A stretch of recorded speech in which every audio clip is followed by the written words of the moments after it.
This problem comes to us from linear algebra. We have a system of equations with three variables and three equations. So we're going to solve this by using elimination, step by step, by eliminating one variable at a time. And each time we eliminate a variable, we also eliminate an equation. So we'll go from 3 by 3 to 2 by 2 to 1 by 1, and 1 by 1 will give us the answer.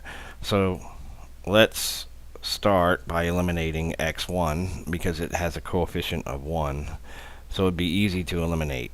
You could start with this equation or this equation, but this variable or this variable, let's start with this variable since the handy non-coefficient variables appear at the top. So I want to eliminate a 3. So to do that, I'm going to multiply this row by negative 3 and add. So if negative 3 plus 3 would be 0. Negative 3 times 2 is negative 6, minus 1 is negative 7x2. And negative 3 times 1 is negative 3, plus negative 3 is negative 6x3. And on the right hand side, I have negative 3 times 3 would be negative 9, plus 1 is negative 10. So we're going to do the same thing with this, except this time I'm going to multiply by negative 2 to eliminate the 2. And if I do that, that eliminates the x1s. Negative 2 times 2 is negative 4. Negative 4 plus 3 is negative 1. So we'd have negative 1 x2s. And negative 2 times 1 is negative 2. Plus 1 is negative 1 x3. And that's going to equal negative 2 would be negative 6. And negative 6 and 4 is negative 2. So now we have a 2 by 2 equation, which looks a little easier. Every step, hopefully this is get smaller and smaller until eventually we get one variable and one right-hand side. So to do this, we're going to eliminate this row. Now, a lot of people would like to multiply this by 1 and make everything positive, multiply by negative 1 and make this all pretty, but we're going to skip that step because we're going to eliminate the variable anyway. So I want to multiply this x2 by a number to eliminate this, and that would be by negative 7, because if I multiplied this by negative 7, I'd have positive 7, and negative 7 is 0. So let's do that here. Same thing, positive 7, because I'd multiply negative 7 times negative 1. It would give me positive 7, and positive 7 minus 6 is 1, so we'd have 1x3. And negative 7 times negative 2 is 14. 14 minus 10 is 4. So that solves for x3 very handily. Now we're just going to back substitute into these other equations and solve for the other variables. So we're going to use this equation so we can use less work because we have a minus x2. Minus x3 would be minus 4, and that's going to give us negative 2.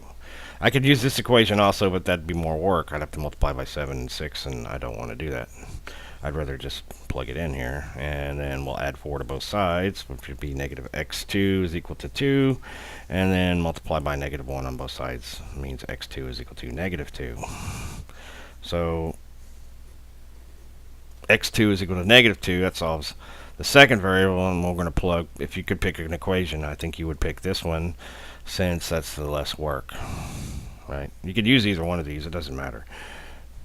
x1 plus 2 times x2. 2 times negative 2 is negative 4. Plus x3, and x3 is 4, that equals 3. And you can see that there's just no work right there at all because those two numbers add up to 0.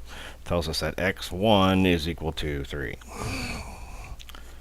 Sometimes math is just really pretty like that. So the solution here is 3, negative 2, 4. This ordered triplet satisfies all three of these equations.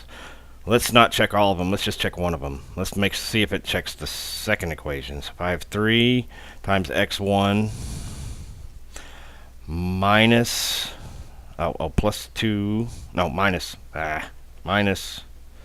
negative 2 minus 3 times 4. So we're just going to plug all this triplet into this second equation, and that should give me negative 1. Let's see, we have 3 times 3 is 9, minus negative 2 would be plus 2, minus 3 times 4 would be minus 12, and that, sure enough, that's 11 minus 12 is negative 1.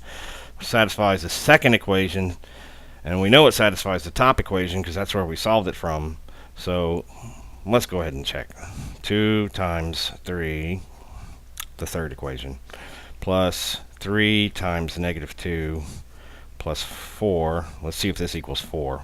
It does, because look, those two cancel each other, right? 6 and negative 6 is 0. 4 equals 4. So this satisfies all three of these equations, so this is the solution set.